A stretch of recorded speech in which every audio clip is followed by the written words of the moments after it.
Over here, I am in the quick editing mode right here, and here you can see that I have a picture. So if you want to quickly fix out any pictures inside of Adobe Photoshop Elements, over here on the right side under Adjustments, you can see Smart Fix is an option.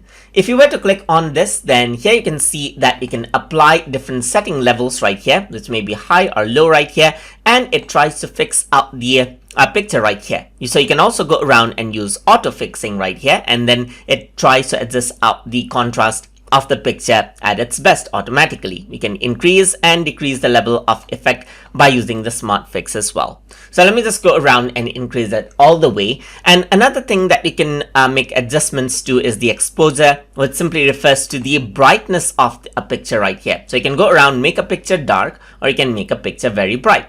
You can use the exposure the slider right here to increase out or decrease out the exposure as per how you like. So let me just go around and then increase out the exposure, and you can see that that is what you have right here. So let's say I just want to increase out the exposure to 0.5, and this is what you have, as you can see. And that is how you can use the Smart Fix and then exposure adjustment options inside of Adobe Photoshop Elements. So I hope you guys learned something as always. And as always, please like, comment, share, and subscribe.